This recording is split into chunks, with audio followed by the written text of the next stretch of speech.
Shalom, selamat malam buat bapak-bapak dan ibu-ibu yang sudah hadir. Dan di sini juga dengan kesempatan ini aku juga mau terima kasih buat Babe yang udah memberikan kesempatan buat sharing dan juga dukungan teman-teman dan juga doanya. Dan ini dimulai dari kalau misalnya ini kan bulan terakhir ya dari tahun 2023 dan aku juga percaya dan yakin bahwa setiap pesan yang disampaikan oleh Pak David Basuki sepanjang tahun ini adalah Unshakable Kingdom dan waktu dikasih kesempatan cuma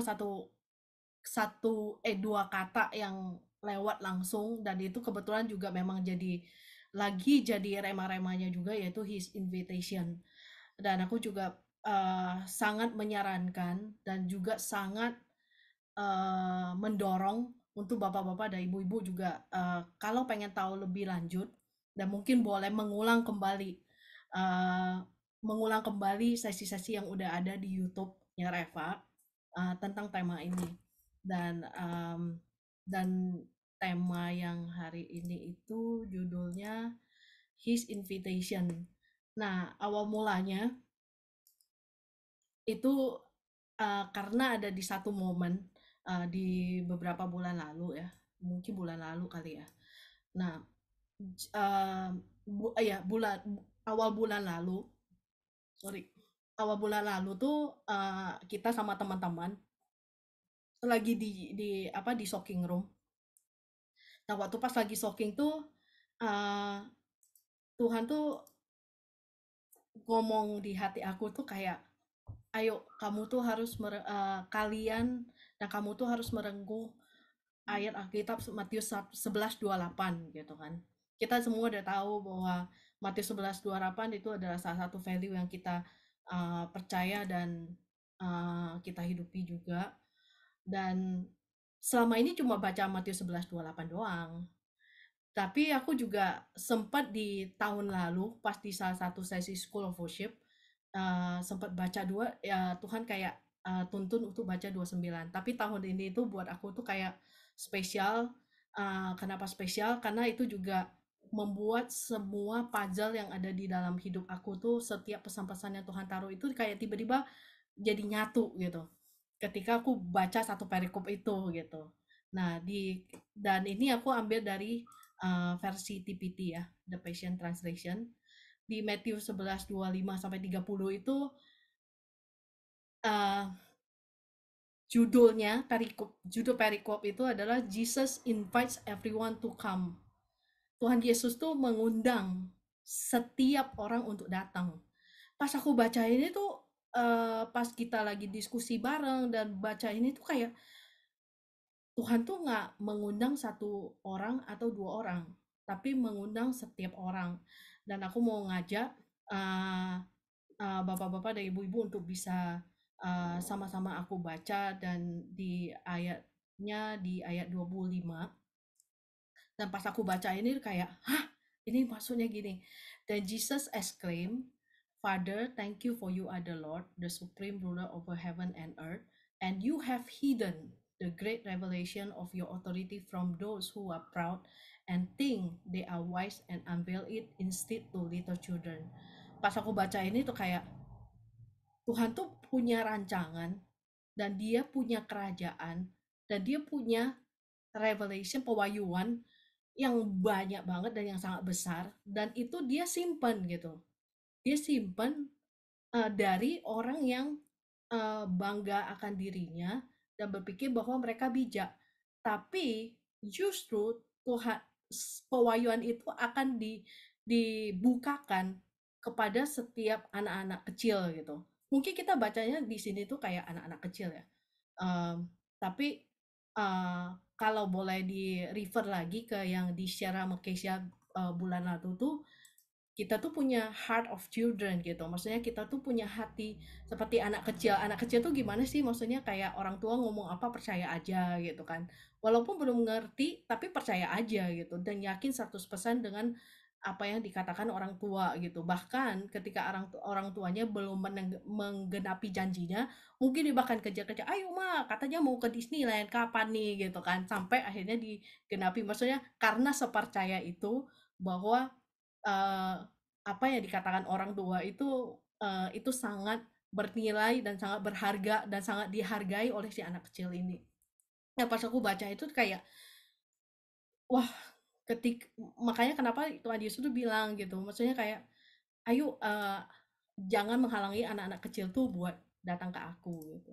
Dan di tengah-tengah ini pas waktu lagi persiapan, aku juga nggak ngerti kenapa, tapi aku diingetin satu ayat yang nggak pernah aku renungin, satu perikop sejujurnya. Jadi, baca pernah, tapi nggak pernah direnungin gitu. Nah, eee itu di Matius 22 tentang perumpamaan tentang pesta perkawinan. Nah, ini aku ambilnya dari versi yang TPT. Di ayat kedua tuh bilang gini, ia menggambarkan realitas, ia tuh di sini Yesus menggambarkan realitas kerajaan surga dengan mengatakan ada seorang raja yang merencanakan pesta perkawinan yang mewah untuk anak laki-lakinya. Nah, di sini pas aku baca tuh aku nangkepnya Yesus ya. Pada hari pesta itu akan dimulai, ia mengutus hamba-hambanya memanggil semua tamu yang diundang. Tetapi mereka memilih untuk tidak datang. Dan aku tuh kayak, eh, jadinya aku kayak kebayang ya, maksudnya ini dalam kehidupan nyata sehari-hari ya. Kadang-kadang kita dapat undangan kawinan kan, misalnya nih, undangan kawinan. Dan undangan kawinan itu pas ketika datang, kita tuh punya pilihan antara kita mau datang atau kita nggak datang. Dan ini adalah raja mengundang tamunya, tapi tamunya memilih untuk tidak datang. Dan mereka memilih untuk tidak datang, dan di ayat 4-nya, jadi raja itu mengutus lebih banyak hambanya untuk memberitahu para tamu undangan, datanglah, karena pesta yang mewah sekarang sudah siap. Lembu-lembu jantan dan ternak yang gemuk telah disembelih dan segalanya sudah siap. Jadi datanglah ke pesta perkawinan untuk anakku dan pengantinnya. Pas aku baca ini ya, aku nge-highlight kata datanglah itu 3 kali. Kayak di dalam satu ayat itu, ketika si undangan tuh nggak merespon, malah sang raja itu mengutus lebih banyak hambanya untuk memberitahu para undangan, ayo datang gitu. Pestanya udah siap nih, pesta yang mewah tuh untuk siap untuk kalian nikmati gitu. Tapi sampai disebut 3 kali karena ini datanglah ke pesta perkawinan untuk anakku dan pengantinnya. Sampai 3 kali disebut gitu. Nah, ini yang menjadi respon penerima gitu. Ketika kita terima undangan antara kita datang atau tidak datang. Nah, aku nggak tulis lagi di Matius, mungkin bapak-bapak dan ibu-ibu bisa baca ya nanti selanjutnya. Dan di selanjutnya itu orang-orang yang nggak datang tuh alasannya karena mereka lagi sibuk, bisnisnya lagi berkembang. Eh, karena alasannya, maksudnya kalau aku sempat baca ya di Lukas 14 juga dibilang ada tamu yang udah diundang pun karena, oh aku tuh karena baru menikah, oh karena aku tuh selalu punya alasan-alasan untuk sehingga mereka tidak datang karena ada satu prioritas yang sangat penting sekali buat mereka, menurut mereka, sehingga mereka tidak meresponi si undangan. Jadi pas aku baca ini tuh kayak, oh iya ya Tuhan, maksudnya kayak yang di hati aku tuh kan kayak sang raja tuh kayak berbicara tentang Bapak ya. Bapak tuh mengundang banyak orang untuk come, untuk datang gitu loh, untuk datang untuk enjoy the feast gitu. Karena anaknya mau menikah gitu. Tapi nggak ada yang respon karena ada satu prioritas yang lebih penting untuk tidak datang gitu, mengabaikan si undangan itu. Dan yang terjadi selanjutnya adalah sang raja itu akhirnya di ayat 8 dan 10 dia bilang gini, kemudian raja itu berkata kepada hamba-hambanya, pesta perkawinan sudah siap, tetapi orang-orang yang diundang tidak pantas menerima kehormatan itu karena mereka nggak menerima, nggak mereka nggak karena nggak merespons ya, nggak merespon.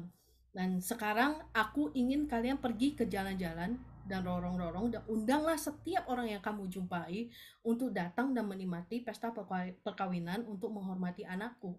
Jadi pergilah hamba-hamba itu ke jalan-jalan di kota itu dan mengundang setiap orang untuk datang ke pesta perkawinan itu, orang-orang baik maupun orang-orang jahat, sampai ruangan perjamuan kawin itu penuh sesak dengan orang-orang. Pas aku baca ini tuh kayak si si raja tuh saking saking pengen di celebrate anaknya. Oke, yang ini nggak mau terima, ya udah mereka nggak pantas menerima kehormatan itu. Ya udah, hamba-hamba, ayo kalian pergi lagi gitu. Ngundang setiap orang yang kalian jumpai gitu. Siapapun juga setiap orang gitu. Untuk datang dan menikmati pesta perkawinan untuk menghormati anakku. Terus anak-anak dan yang diundang tuh bermacam-macam, ada orang-orang baik maupun orang-orang jahat. Nah, kalau di Lukas 14 tuh disebut ada yang miskin lah, ada yang cacat lah, ada apa ada yang gimana pun juga semua diundang gitu. Dan kemudian di Matius 22 11 sampai 12 itu dikatakan bahwa ketika raja itu masuk ke ruang perjamuan, ia memandang semua tamunya dengan gembira. Tetapi kemudian ia melihat seorang tamu yang tidak mengenakan pakaian pesta yang sudah disediakan untuknya. Jadi ia berkata, sobat, bagaimana kamu bisa ada di sini dan kamu tidak memakai pakaian pestamu? Tetapi orang itu diam saja gitu. Dan di sini tuh uh, maksudnya secara kita tinggal di bumi aja, ketika kita terima perjamuan undangan pesta, kita tuh akan berusaha memakai pakaian yang terbaik untuk datang ke pesta itu. Tapi justru ini ketika si raja udah ngundang, ada satu tamu nih yang nggak pakai pakaian pesta gitu, dan otomatis kayak uh, apa ya, kayak nggak match nih, kok nggak pakai pakaian pesta sih ke acara ini gitu. Dan di sini tuh aku ngelihat kayak make sense banget, maksudnya walaupun itu perumpamaan, tapi kita hidup di dunia aja juga seperti itu, kita menghormati orang yang mengundang dan kita memakai pakaian yang terbaik untuk datang, apalagi dengan Bapa yang di surga mengundang kita untuk datang. Apakah kita nggak datang dengan hati yang terbaik gitu dari kita, walaupun kita nggak sempurna tapi kita memberikan yang terbaik. Dan di Matius 22 ayat 14 itu dikatakan bahwa karena setiap orang diundang masuk tetapi hanya sedikit yang menanggapi dengan sempurna. Dan kalau di versi TB itu sebab banyak yang dipanggil tetapi sedikit yang dipilih. Dan aku melihat kayak ada satu uh, apa namanya, orang yang diundang itu, setiap orang yang datang yang masuk, tapi tidak semuanya menanggapi dengan ya oke, ada perkawinan aku datang gitu. Tapi nggak benar-benar sepenuhnya itu kasih yang terbaik gitu dengan sempurna gitu. Dan ini balik lagi kita ke Matius 11 26 27. Di Yesus berkata, "Yes, Father, you've chosen this gracious plan to extend your kingdom." Dan di situ aku melihat ada satu relate di mana hatinya Bapak tuh untuk mau memperluas kerajaan surga, di mana His kingdom itu untuk di extend, nggak cuma segini gitu. Dan di 27 itu dikatakan, "You have entrusted me with all that you are and all that you have. No one fully and intimately knows the Son except the Father, and no one fully and intimately knows the Father except the Son. But the Son is able to unveil the Father to anyone he chooses." Anaknya diberi kemampuan untuk bisa unveil the Father kepada orang yang dia pilih. Karena kenapa? Kita lihat di ayat 28. "Are you weary carrying a heavy burden? Come to me." Orang yang dia pilih, ketika dia merespon dan dia datang kepada Yesus, "I will refresh your life, for I am your oasis." Simply join your life with mine. Learn my ways, and you will discover that I am gentle, humble, easy to please, and you will find refreshment and rest in me. For all that I require of you will be pleasant and easy to bear. Nah, di sini tuh ini yang menjadi rema banget buat aku tuh, eh, ketika kata come to me, yaitu Yesus mengundang, ayo datang, Dan bahkan ketika dia ngundang, dia tuh langsung kasih janji juga, I will refresh your life. Aku akan memberikan kelegaan kalau kita baca yang di versi TB. For I am your oasis. Dengan sesimpel itu, cuma join your life. Um, apa namanya? Bukan menggabungkan. Join your life with mine dengan hidupku gitu. Dan pelajari jalan-jalanku dan engkau akan menemukan bahwa aku tuh lemah lembut, aku tuh rendah hati dan mudah disenangkan gitu. Dan you will find refreshment and rest in me for all that. Itu cuma itu aja yang Tuhan, yang Yesus um, memberi syarat kepada kita. Dan itu sangat gampang dan sangat mudah disenangkan dan sangat gampang ditanggung ya. Jadi itu cuma satu hal yang simpel, kadang-kadang kita bikinnya jadi rumit. Pas aku baca lagi, oh iya ya sebenarnya yang Tuhan Yesus minta kepada kita tuh cuma menggabungkan hidup kita itu dengan Dia dan pelajari jalan-jalannya. Dan akhirnya kita akan menemukan siapa Dia. Ketika kita menemukan siapa Dia, kita tuh akan merasakan tenang. Ini salah satu yang salah satu kesaksian yang aku ingat ya, yang beberapa tahun lalu eh, aku tuh lagi kayak panic attack. Mungkin dari beberapa teman tuh udah pernah dengar cerita tentang plafon jatuh. Aku tuh lumayan sangat panik ya, kayak khawatir, kayak nggak tenang gitu, kayak aduh ini gimana nih gitu kan. Tapi waktu itu yang keputusan yang aku ambil cuma aku datang kepada Dia. Tuhan tuh udah invite me dan aku tinggal datang kepada Dia. Pas waktu aku datang kepada Dia, dan aku ingat banget itu salah satu sesi soaking di J-Hope waktu itu beberapa tahun lalu. Dan pas ketika aku duduk, tentunya secara pikiran manusia, secara hati tuh nggak connect gitu. Pikiran tuh kayak, aduh nanti kalau pulang pulang kantor itu si plafon udah jatuh gimana, kayak gimana, maksudnya nggak connect lah gitu. Tapi pas waktu aku nyampe, pas lagi soaking dan dengan segala kekhawatiran aku, dan akhirnya aku tuh memutuskan untuk mengambil dan melepaskan, oke oke, ini dikesampingkan dulu nih. Kalau aku terlalu banyak khawatir, terlalu banyak ketakutan, aku nggak bisa dengar apa yang Bapak mau katakan gitu.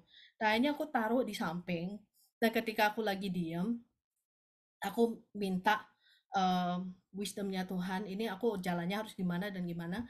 Dan akhirnya di tengah-tengah itu aku dapat impresi kayak eh, tiba-tiba kayak ada malaikat yang gede banget berdiri di depan aku, dan ada iblis nih mau ngambil aku gitu, kayak kayak ini kalau plafon jatuh jangan walu diambil, kira-kira kayak gitu. Tapi karena di depan aku tuh kayak ada malaikat yang berdiri gede banget, dan di situ juga ada suara di hati aku tuh bilang gini, kamu tuh udah milikku dan sudah ditebus oleh darah Yesus. Si iblis tidak punya kuasa atasmu. Dan itu yang seketika itu ya, langsung semua kekhawatiran itu hilang kayak gitu aja.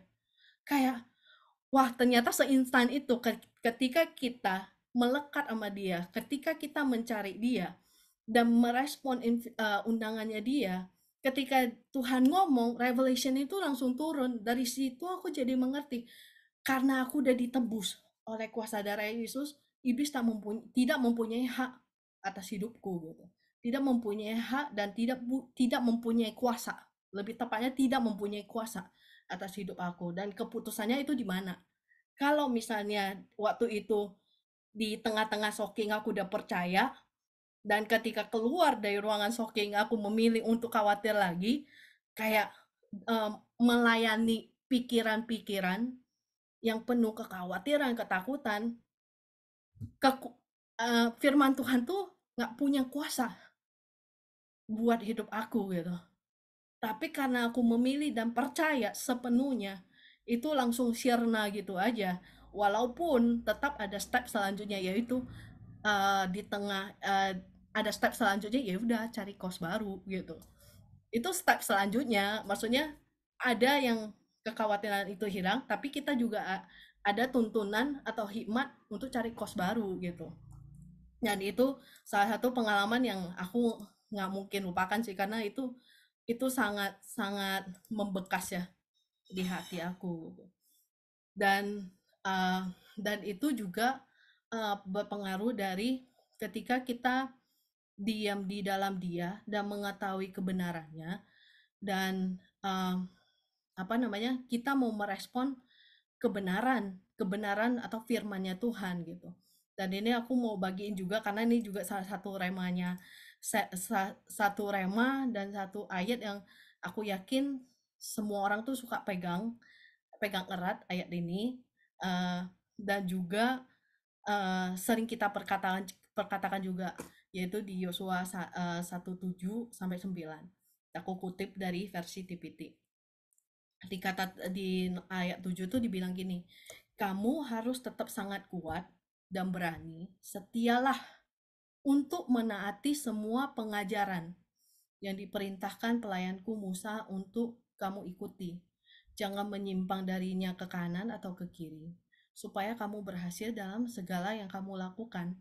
Bacakan gulungan kitab hukum ini terus-menerus, renungkan itu siang dan malam, dan dengan cermat, ikutilah setiap kata yang terkandung di dalamnya. Maka kamu akan menikmati kemakmuran dan keberhasilan. Dan di ayat 9-nya itu kuulangi, jadilah kuat dan berani, jangan menyerah kepada ketakutan, dan jangan berkecil hati, karena akulah Yahweh Alamu, dan aku menyertaimu kemanapun kamu pergi. Dan kalau kita baca ya, bacakanlah gulungan kitab hukum ini terus menerus. Kalau misalnya aku diingetin juga bahwa Yesus tuh kan memanggil murid-murid ya, come and follow me, come and follow me, come and follow me itu, dan kebanyakan buahku tuh kayak yang aku inget tuh di murid-muridnya ya, kayak murid-murid yang dia panggil, murid-murid pertama yang dia panggil selalu bilang come and follow me.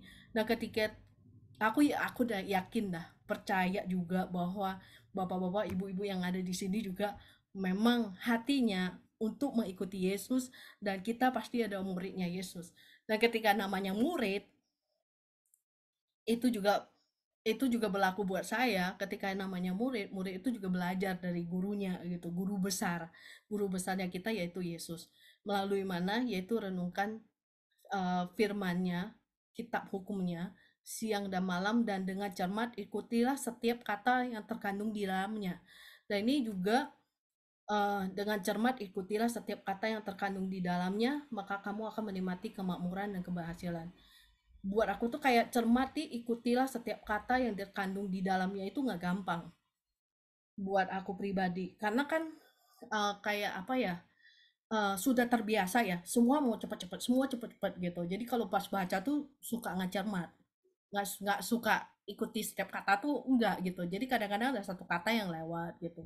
Tapi makanya perlu kayak aku tuh sering perlu untuk baca berulang-ulang. Terus sekarang juga karena juga aku bersyukur di tengah-tengah teman-teman yang suka merenungin firman juga, dan aku juga mulai terinspirasi juga ya dari teman-teman juga. Ada Keisha, ada Driska, ada Ezra juga di sini ya. Maksudnya dari teman-teman tuh mereka suka coret-coret ya. Jadi aku mulai coret-coret. Dulu aku sayang banget sih sama buku-buku aku, nggak rela buat dicoret gitu. Kayak aduh, bukunya udah beli-beli mahal-mahalnya tapi kenapa dicoret-coret. Tapi dan akhirnya aku belajar satu hal, bahwa ketika kita mencoret si buku atau Alkitab punya kita, itu selalu kayak pas lagi baca, itu kayak lagi ada highlight nih. Kalimat ini kayak bukan kalimat doang, kadang-kadang cuma satu kata gitu. Kata ini kayak ini sangat membantu buat aku. Itu bukan metode masing-masing itu pasti berbeda-beda, tapi buat aku tuh kayak aku mulai enjoy dengan yang namanya coret-coret Alkitab gitu. Enjoy untuk coret-coret si buku gitu. Karena ada satu kata yang kayak walaupun kelihatannya kecil, kelihatannya seperti tidak kebaca, tapi itu berbicara banyak hal di dalam hati gitu. Kayak kayak itu ketika coret itu buat aku tuh kayak lagi pause, lagi selah, Tuhan lagi mau ngomong apa nih lewat satu kata ini. Jadi aku berhenti di kata itu lumayan lama gitu karena butuh dicerna. Kenapa sih Tuhan ngomong kayak gini? Kenapa sih kenapa sih apa yang dimaksud sih Tuhan mau ngomong lewat si firman itu gitu. Dan aku juga mau encourage untuk bapak-bapak dan ibu-ibu ketika waktu pas baca coba untuk baca setiap kata. Kalau aku dulu semuanya mau cepet-cepet, tapi akhirnya banyak hal yang aku miss karena aku nggak bener-bener renungin. Itu namanya baca Alkitab, tapi bukan renungin Alkitab, baca. Dan buat aku pribadi dan ini aku ingat banget Babe share ini di School of the Word yang lalu di batch 2 dan di buku Chris Vallotton yang Spiritual Intelligence itu dikatakan bahwa the word meditate in this passage is the Hebrew word haga. It means to grow, mengerang dan declare among a few other things. Nah, terus kemudian aku skip dan di ini the English word grows is that Hebrew word haga translated as meditate in the book of Joshua. Di buku Joshua itu disebut dikatakan meditate. The point is that meditation in God is not sitting in a corner humming to ourselves. Nah, ini yang aku lakukan nih dulu. The meditation in God is not sitting in a corner humming to ourselves. It is what proactively bulldozing new neural pathways into our brains. This is God's formula for a renewed mind. Pas aku baca ini ya, aku tuh kayak jadi ngebayangin kayak ada di kartun-kartun tau nggak? Jadi kayak di otak otak aku, ini misalnya kepala aku nih kotak ya, kotak lagi otak maksudnya. Nah di otak aku tuh di dalamnya ada isi kerekam pengalaman aku pas kecil, eh, pengalaman, mungkin sakit hati, hal-hal yang senang, mungkin kata-kata motivasi, mungkin kata-kata yang mengecewakan, banyak nih di otak-otak gua gitu, banyak banyak hal gitu. Tapi pas aku baca bulldozing itu ya, itu kok gue kayak ngerasa, oh pas ketika aku setiap kali baca firman dan renungkan, kayak ada satu bor nih, lagi ngebor si otak aku tuh kayak ada bikin jalur yang baru nih buat si firman gitu, sehingga nancep di otak aku dan kemudian turun di hati aku. Jadi kayak setiap kali aku baca itu bulldozing, kata bulldozing itu kayak buat aku, hah ternyata betapa pentingnya kita merenungkan firman karena di otak kita tuh udah penuh nih, udah penuh banget nih sehingga waktu pas firman masuk nggak langsung masuk di otak, nggak langsung masuk di hati karena sudah banyak hal yang udah kerekam dari masa lalu, udah banyak knowledge yang udah kerekam di kepala kita sehingga ketika kita nggak merenungkan firman si bulldozernya nggak jalan gitu. Jadi kalau misalnya eh, ini ada satu gambar ya, sebentar. Ini ada satu gambar yang sering dipakai oleh orang-orang untuk motivasi. Tapi yang ini anggap aja di zaman dulu itu nggak ada bulldozer, adanya si palu-palu itu untuk buat buat apa namanya, buat terowongan ya. Jadi ini belum ada bulldozer, anggap aja kayak gitu. Aku tuh berusaha untuk coba pakai AI, tapi ternyata aku gagal. Soalnya kalau teman-teman yang mengikuti Reva Fellowship minggu lalu, kita ngeliat si Jordan tuh bikin gambar tuh kan keren-keren ya. Aku coba coba bikin gitu, sempat tanya Ezra, gimana sih pakai websitenya gitu. Pengen bikin tahu nggak gambar yang ini otak, terus ada bulldozer, kalau istilahnya kayak di bagian ini ya, coba aku bisa annotate nggak ya? Nah, ini kan, dia korek-korek kan. Ini pas dia korek, terus ini kan ada batu-batu yang kelempar nih. Nah, batu-batu yang kelempar, ketika kita baca firman, di kepala aku nih, yang aku imajinasikan adalah ketika kita korek, si batu kan kelempar, kelempar keluar, itu menghambat si apa yang udah kita tahu gitu. Kayak ini di sini ada batu-batu baru nih untuk nutupin si pathway yang kepercayaan belief system aku yang lama. Jadi setiap aku korek, ini terbang nih batu-batu pindah. pindah tempat dia, nggak tahu kemana, mungkin gone, udah hilang tuh batunya hilang ke planet. Nah, ini sih yang aku kebayang gitu kan. Sorry, jelek. Nah, ini aku kebayangnya ini kayak aku berusaha ngebulldozer nih.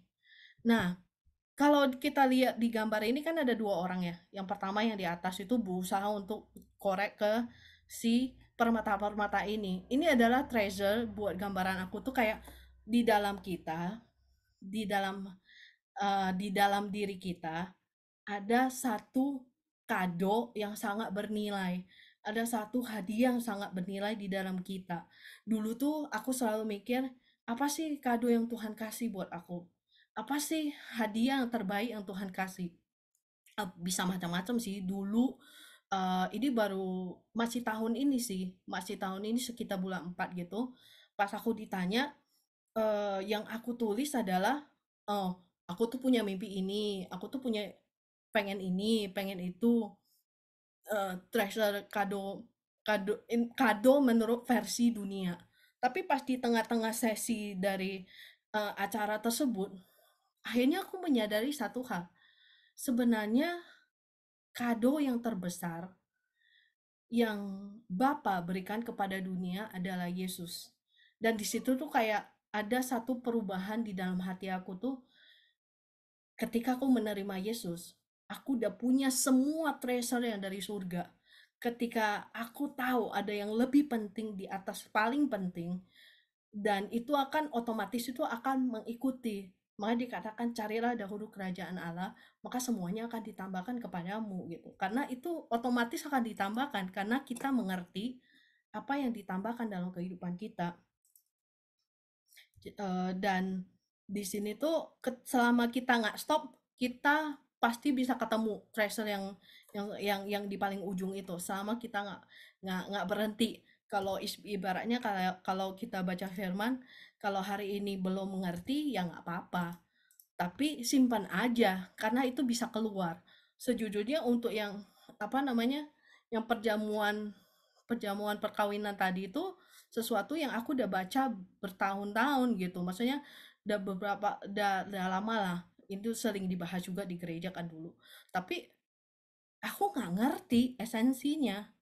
Dan ketika karena dibukain sama Matius 11:28 akhirnya aku makin mengerti dari esensi eh, yang perjamuan perkawinan itu gitu. Jadi jangan berhenti, kalau Tuhan belum jawab hari ini dan belum kasih pengertian, nggak apa-apa. Ada saatnya nanti pasti dibukain. Nah, itu tadi tentang di Matius 11:28, 29, 30 itu kan dikatakan ya tadi ya. Simply learn my ways and you will discover, dan kita akan menemukan siapa dia. Dan simply join your life with mine. Dan dikatakan di Yohanes 15 ayat 4, tinggallah di dalam aku dan aku di dalam kamu, sama seperti ranting tidak dapat berbuah dari dirinya sendiri kalau ia tidak tinggal pada pokok anggur. Demikian juga kamu tidak berbuah jikalau kamu tidak tinggal di dalam aku. Dan intinya adalah bahwa kita juga perlu aware dan terus mengingatkan diri kita sendiri selain untuk rest, dan juga kita abide. Kita abide terus di dalam Dia, dan apa yang ada di dalam Yesus itu juga ada di dalam kita semua. Dan kemudian uh, nah ini menarik, menarik karena kenapa? Dulu aku inget sih pas aku baca ayat ini, aku tiba-tiba diingetin ayat ini. Ayat ini aku udah baca waktu pas awal-awal bertobat, tapi aku nggak mengerti zaman itu. Di Matius 13:13 itu dikatakan sekalipun mereka melihat, mereka tidak melihat, dan sekalipun mendengar, mereka tidak mendengar dan tidak mengerti. Dulu aku baca berkali-kali nggak ngerti-ngerti, dan juga bahkan ayat ini tuh aku lupa. Tapi waktu pas tadi apa namanya, pas waktu perenungan Matius 22 dan Lukas 14 itu ada di momen yang dibilang bahwa Yesus tuh juga mengundang orang buta, orang cacat, eh, banyak banyak yang lain juga. Dan eh, di situ tiba-tiba ayat ini keluar, tiba-tiba ayat ini nongol di hati aku gitu. Oh, ternyata orang yang buta tidak berbicara bahwa buta secara fisik, tapi secara spiritual tuh seperti melihat, tapi nggak melihat. Tuli seperti mendengar, tapi nggak mendengar dan nggak mengerti juga. Dan tiba-tiba aku mengerti ayat ini di hari ini. Um, Tadinya aku ngerti pas persiapan tuh kayak diingetin ayat ini gitu, kayak, hah, ini ayat yang udah aku baca berlama-lama dan tiba-tiba nongol, eh, tiba-tiba nongol dan tiba-tiba aku jadi ngerti gitu. Ternyata itu berbicara tentang itu, yaitu secara spiritnya kita bisa melihat secara spiritnya kita yang tadinya nggak bisa melihat, karena kita unite, kata kita abide, kita rest, dan kita mendengar apa yang menjadi katanya Tuhan, mendapatkan pewahyuan, dikasih tahu pewahyuan oleh Tuhan, akhirnya kita mengerti. Nah, ini sama juga prosesnya. Dan ini ada, buat aku sih lucu, mungkin, uh, buat aku lucu karena tadi aku merasa kayak ditegur juga sama Tuhan, yaitu di Matius 22:13. Kemudian raja itu berpaling, tadi balik lagi ya, 11:12 kan dikatakan ada yang tidak berpakaian pesta kan. Dan raja tuh sempat bilang, kenapa sih kamu nggak berpakaian pakaian pesta gitu. Dan akhirnya aku langsung loncat ke ayat 14. Nah, 13 ini aku tuh nggak masukin karena aku nggak tahu dan aku nggak ngerti, jadi makanya aku nggak masukin. Dan pas tadi sore lagi mau makan malam, tiba-tiba kayak di hati aku tuh kayak Tuhan bilang gini, kenapa kamu nggak masukin Matius 22:13? Soalnya kan di ayatnya aku bilang, Tuhan serem sih ayatnya, dibilang kemudian raja itu berpaling kepada hamba-hambanya dan berkata, ikat dia dan lemparkan dia ke dalam kegelapan di luar, di mana akan ada penderitaan yang besar dengan ratapan dan kertak gigi. Pas aku baca ayat ini, sejujurnya siapa sih suka sih sama ayat ini? Buat aku sih menakutkan gitu. Jadi tadi aku skip, makanya aku nggak masukin. Tadi 11:12 langsung loncat 14. Dan aku sengaja taruh di 13 karena ini personal encounter aku yang barusan nggak lama ini gitu. Kayak ada satu percakapan di hati aku tuh kayak, kenapa kamu takut? Tapi kamu kan percaya gitu. Maksudnya kamu percaya kan kalau aku bapak yang baik gitu. Kenapa kamu takut sama ayat ini gitu? Terus aku mikir, iya justru itu, karena aku tahu bapak yang baik, kenapa aku harus tampilin gitu. Tampilin di dalam slide ini gitu. Kayak aku kayak ngomong lah, ngobrol lah sama Tuhan gitu. Tuhan bilang, kayak di hati aku tuh kayak dikasih pengertian. Kenapa raja itu berpaling kepada hamba-hambanya dan berkata, karena dia nggak memakai baju pesta itu. Nah, di dalam TPT, baju pesta itu berbicara tentang pakaian kebenaran. Nah, di situ tuh aku langsung ngeh gitu. Oh, Bapak tuh tetap Bapak yang baik. Karena orang tersebut memutuskan tidak memakai pakaian kebenaran, dia tidak hidup satu di dalam dia. Dia tidak menyatu. Itu yang membuat dia terpisah. Dan Tuhan adalah tetap Tuhan yang baik gitu. Nah, di situ aku kayak, ketika kita terpisah, otomatis ya, apa maksudnya, ketika kita terpisah dari dia, ya tentunya hidup kita tuh akan beda gitu. Nah, di situ tuh kayak, oh, aku nggak perlu takut sama ayat ini, karena aku mengerti bahwa dia adalah Bapa yang baik. Dan dan itu yang apa namanya, yang menetapkan di hati aku gitu. Ketika kita datang dan istirahat di dalam Dia. Dan ketika kita mengenal Dia, bahwa Dia adalah Tuhan yang rendah hati, yang lemah lembut, itu yang menjadi pegangan. Dan saat kita baca ayat, kita baca firman, itu juga akan mengubah persepsi kita tentang Yesus, tentang Bapa, dan tentang Roh Kudus.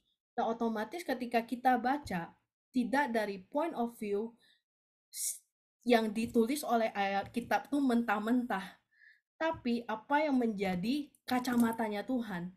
Sehingga kita mengerti, oh ternyata maksudnya seperti ini. Dan itu itu yang Itu yang apa namanya? eh, itu yang membedakan gitu. Ada satu kelegaan dan kebebasan yang terjadi. Oh ya benar Om. Tadi ada Om Gary message ya. Japri, pakaian kebenaran sudah disediakan buat dia tapi dia tidak memilih. Nah, itu ada di footnote-nya. Aku nggak keluarin, tapi aku ingat bahwa tentang pakaian kebenaran itu tadi aku coba untuk cari-cari di mana ya aku baca ya.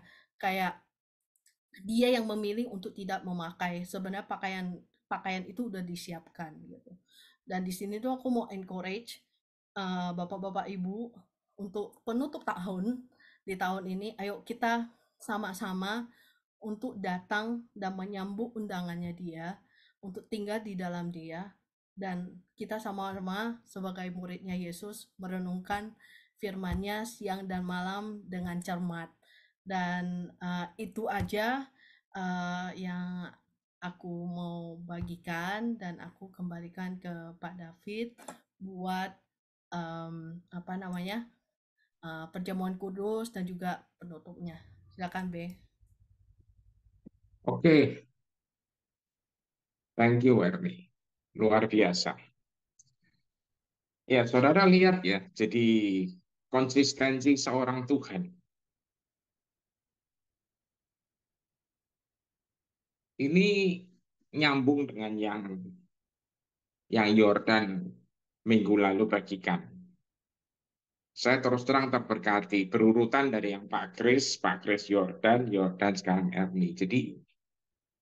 Jadi saudara tahu tadi ayat utamanya adalah Matius 11, marilah kepadaku itu sebenarnya bicara tentang orang-orang Israel yang terbebani dengan segala beban peraturan. Siapa yang ngasih peraturan? Para Farisi. Jadi kalau representasi Tuhan dibagikan oleh para Farisi, itu orang Israel jadi berbeban berat, letih, dan kecapean. Makanya ayatnya tadi, marilah padaku semua yang letih sudah beban berat, ya, aku akan memberikan kelegaan. Tolong ayatnya dinaikin lagi ya, yang tadi, yang bahasa Inggrisnya, Matius 11:28. Supaya ini nanti lengkap, saudara. Ya, nah, simply join your life with mine, ya, dengan sederhana gabungkan atau satukan hidupmu dengan aku, pelajari jalan-jalanku, dan engkau akan menemukan bahwa aku ini gentle, humble, and easy to please. Saudara lihat ya, Tuhan saudara itu gentle, dia humble, dan mudah untuk disenangkan. Amin. Saudara, lihat ya. Jadi ini tadi konsisten dengan yang Matius 22 yang dijelasin. Ya, kenapa kok tiba-tiba ada ayat yang galak banget? Karena bukan Tuhannya yang mau galak, manusianya yang memilih untuk ambil jalan yang galak. Amin. Saudara, jadi di dalam merenungkan firman, saya mau ingatkan ya, hati-hati. Anda harus lihat tadi yang seperti Ernie diingetin Tuhan. Ya, kita lihat secara keseluruhan, terus Anda ngerti, oh gini tuh maksudnya. Tuhan itu baik, tapi juga dia adil. Halo? Dia bukan Tuhan yang mencela-mencela. Amin. Nah, dari sini Anda akan tahu nanti. Ya, ini nggak kebetulan juga karena malam ini kita akan perjamuan. Ya, barusan Tuhan ingetin saya tentang perjamuan. Dan saya coba ajak Anda baca dari The Passion, saudara. Ya, Matius 11. Ya, ini Paulus nulis kepada jemaat di Korintus. Ayat 23 bilang, aku telah menyampaikan kepadamu apa yang datang kepadaku melalui penyataan langsung dari Tuhan sendiri. Pada malam yang sama ketika dia diserahkan. Sebenarnya bahasa Inggrisnya itu betrayed, saudara. Pada malam yang sama waktu ia dikhianati. Ya, jadi sebelum dia dikhianati, dia mengambil roti dan mengucap syukur. Kemudian dia membagikan kepada murid-murid dan berkata, ambillah dan makanlah sekenyangnya. Pasien nulis sekenyangnya, saudara. Maksudnya makanlah sampai puas, karena ini ditarik dari bahasa Arab yang artinya sampai puas. Saudara, saya ajak Anda malam ini menikmati satu perjamuan yang tidak biasa. Ya, makanlah sekenyangnya. Saudara ingat ya, memang dilambangkannya dalam artiannya, aktivasinya adalah prophetic act-nya adalah makan roti. Ya saudara, hosting mau segede apa, nggak mungkin Anda kenyang gitu. Betul ya? Ya, lagian yang Anda harus ingat, ya kan? Tadi soalnya Krisya lagi cerita, saudara, sebelum masuk. Ya, adiknya beli martabak, martabak mini, tapi katanya di tempat martabak tersebut ada yang jual martabak raksasa. Nah, saudara nggak mungkin makan perjamuan itu martabak raksasa yang segede, ya mungkin diameternya 60 cm kali itu. Nah, saudara kebayang kan, ya makan martabak diameter 10 cm aja kalau buat perjamuan, ya ya mau berapa menit Bapak Ibu, ya kan. Nah, malam ini saya mau ajak Anda untuk ingat. Jadi arti makan sekenyangnya itu apa? Anda melekat sama dia. Amin. Saudara, runutan dari The Last Supper ini, nanti habis itu dia turun. Habis ini, habis acara sebenarnya perjamuan ini dilakukan di kamar loteng di upper room itu, dia berdoa. Yesus berdoa. Itu yang dicatat di Yohanes 17. Habis itu dia turun, dia nyebrang. Ya, dia turun, dia nyebrang. Kemana? Ke Getsemani. Itu tempat soakingnya dia. Ya, ngumpet di sana. Dan di sana dia dikhianati, ditangkap. Habis itu terus saudara, dianiaya, diseksa, dan seterusnya, dan seterusnya. Ya, dan habis itu pada saat disalib, tirai terbelah. Artinya apa? Tergenapi. Tergenapi apa? Nggak usah lewat segala macam langkahnya, ada 7 langkah untuk ketemu Tuhan. Lah capek saudara. Ya, langkahnya cuma apa? Ya sepanjang Anda mau aja, jelek gitu aja loh. Halo, ya. Anda untuk ngerasain kasih Tuhan itu nggak perlu repot, saudara. Betul? Betul ya? Tapi ada yang senang repot, Pak. Ya biarin aja. Ya.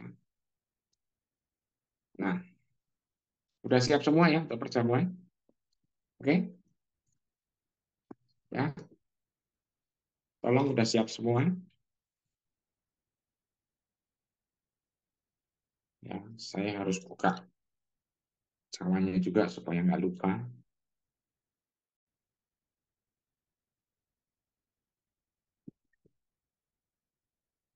Sudah lihat ya,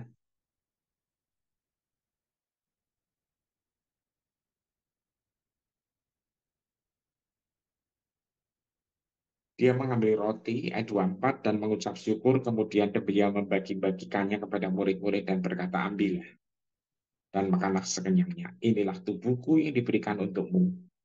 Lakukanlah ini untuk mengingat aku. Sudah lihat ya, Yesus sendiri berkata, inilah tubuhku yang diberikan untukmu. Saudara kebayang nggak? Kalau tubuh Kristus Anda nikmati sekenyangnya, maka seluruh tubuh Anda itu akan ditransformasi menjadi sama dengan dia. Amin. Amin, saudara. Nah, makanya oleh bilur Yesus kita akan sembuh. Semua yang lagi sakit, saya perkatakan, oleh bilur Yesus lagi saudara sembuh. Itu kebenarannya. Mari kita makan bersama. Di dalam nama Yesus Kristus kita makan bersama. Makan tubuhnya.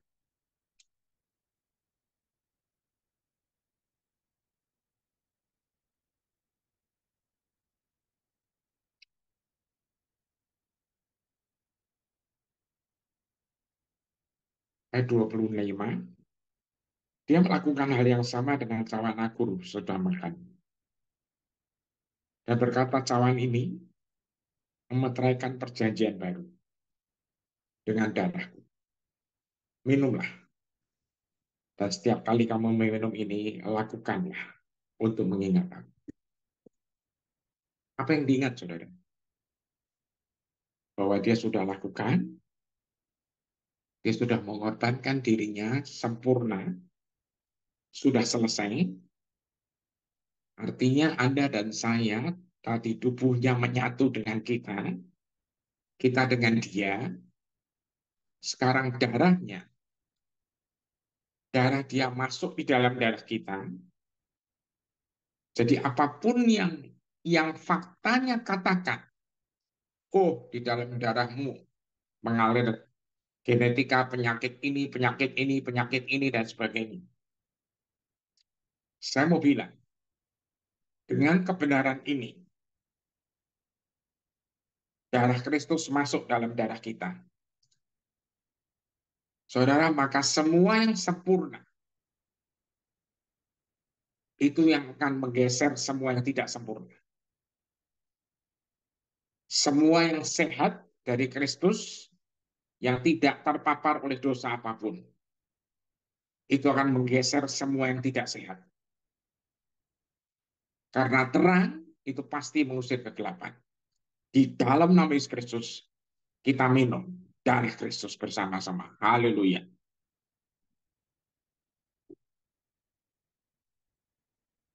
Apa yang bersyukur. Kami mengakhiri tahun ini dalam beberapa hari ke depan dengan sebuah kebenaran. Engkau di dalam kami, karena kami makan tubuhmu dan minum darahmu Tuhan. Engkau di dalam kami, dan kami dalam engkau. Karena darahmu dan tubuhmu ada di dalam kami, sehingga kami menyatu dengan engkau. Terima kasih Tuhan. Terima kasih Tuhan Yesus. Terima kasih Bapa. Terima kasih Roh Kudus. Kami percaya ini bukan kebiasaan, ini bukan ritual, ini bukan sesuatu yang sepertinya bagaimana, tapi kami percaya inilah kebenaran bahwa kami ada di dalam Engkau dan Engkau ada di dalam kami.